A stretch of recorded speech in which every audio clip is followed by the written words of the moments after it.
قرآن کریم کی سورہ بقرہ میں ایک بڑا ہی مشہور واقعہ ہے جب موسیٰ علیہ السلام کی قوم بنی اسرائیل وہ پیاس سے بالکل بے حال تھی جی اور انہوں نے پانی مانگا تو اللہ کا حکم آیا کہ اپنا عصا پتھر پر مارو۔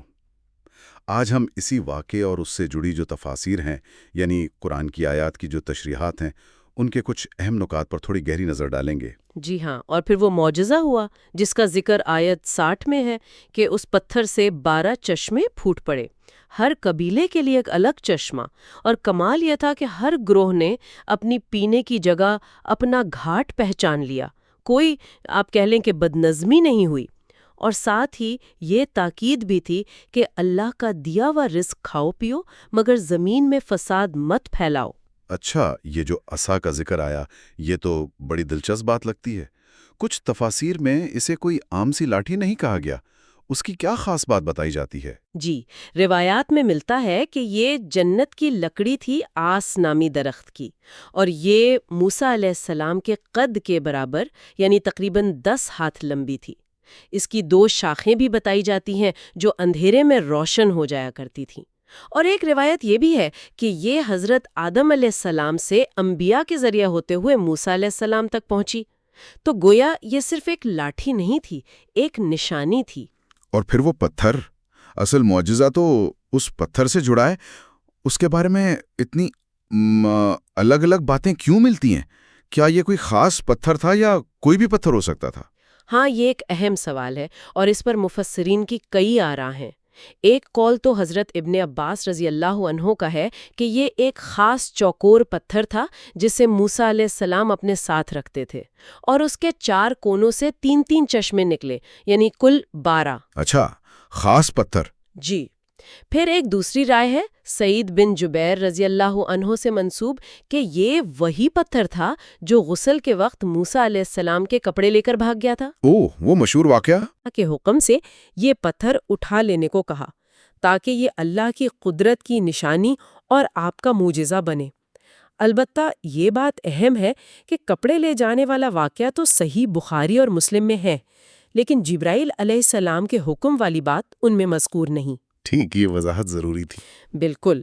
کچھ اور بھی اقوال ہیں، جیسے قتادہ رحمۃ اللہ علیہ کہتے ہیں کہ یہ طور پہاڑ کا پتھر تھا، جبکہ وہب بن منبہ جیسے بعض مفسرین کا خیال ہے کہ الحجر یعنی پتھر، اس میں الف لام جنس کا ہے، یعنی کوئی متعین پتھر نہیں تھا۔ اچھا، مطلب کوئی بھی پتھر؟ جی، مطلب معجزہ یہ تھا کہ موسیٰ علیہ السلام جس بھی پتھر پر عصا مارتے پانی نکل آتا۔ تو اصل نقطہ شاید پتھر کی نوعیت نہیں بلکہ اللہ کی قدرت کا اظہار ہے، چاہے وہ کوئی بھی پتھر ہو۔ یہ بات تو واضح ہوئی کہ اصل چیز اللہ کی قدرت تھی۔ اب یہ جو 12 قبیلوں کے لیے 12 چشمے نکلے اور سب نے اپنا گھاٹ پہچان لیا، اس میں کیا حکمت نظر آتی ہے؟ بالکل، اس میں ایک تو انتظام اور نظم و ضبط کا پہلو بہت واضح ہے۔ کوئی دھکم پیل نہیں ہوئی، سب کو برابر اور آسانی سے پانی مل گیا۔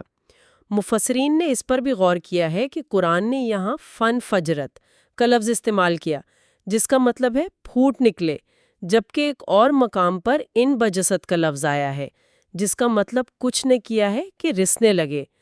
تو ہو سکتا ہے اس میں پانی کے نکلنے کی شدت یا تدریج کا فرق بتانا مقصود ہو، کہ پہلے شاید آہستہ سے رسا پھر تیزی سے پھوٹ پڑا۔ اچھا، یہ بھی ایک باریکی ہے۔ اس نظم و ضبط سے اگلی بات ذہن میں آتی ہے وہ نصیحت جو اس واقعے کے آخر میں کی گئی کہ زمین میں فساد نہ کرتے پھرو۔ یہاں فساد سے کیا مراد لی گئی ہے؟ آیت میں لفظ اسی استعمال ہوا ہے، عربی میں یہ شدید قسم کے فساد کے لیے آتا ہے۔ پھر مفسدین کا لفظ اس پر مزید تاکید کرتا ہے کہ یہ حقیقی بگاڑ ہے، یہ وہ نہیں جو بظاہر خرابی لگے مگر کسی حکمت پر مبنی ہو، جیسے حضرت خضر علیہ السلام کا کشتی توڑنا۔ وہ فساد نہیں تھا، یہ حقیقی فساد ہے۔ صحیح۔ ایک دلچسپ تفسیر یہ بھی کی گئی ہے کہ عصا سے مراد فضول خرچی اور اسراف بھی ہو سکتا ہے، یعنی اللہ کی نعمتوں کو ضائع کرنا۔ اس کی تائید میں حضرت عمر رضی اللہ عنہ کے ایک قول کا حوالہ بھی دیتے ہیں، جہاں انہوں نے شاہی فضول خرچیوں کے لیے ملتا جلتا لفظ استعمال کیا تھا۔ تو اس صورت میں مفسدین کا لفظ صرف تاکید نہیں رہے گا، بلکہ اس اسراف کو فساد کی حد تک لے جانے کی قید لگائے گا، یعنی اتنا اسراف جو فساد بن جائے۔ تو گویا یہ واقعہ صرف پانی کے ایک معجزے کا بیان نہیں ہے، اس میں اللہ کی قدرت، اس کے انتظامات، نظم و ضبط کی اہمیت اور پھر جو نعمتیں ملیں انہیں شکر گزاری اور اعتدال سے استعمال کرنے کی تلقین ہے۔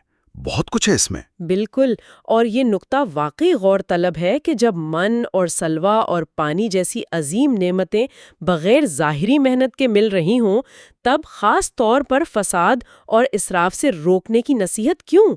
شاید اس میں یہ اشارہ ہے کہ آسانی سے ملی ہوئی چیز کی قدر کرنا اور اسے ذمہ داری سے استعمال کرنا انسان کے لیے ایک بڑا امتحان ہوتا ہے۔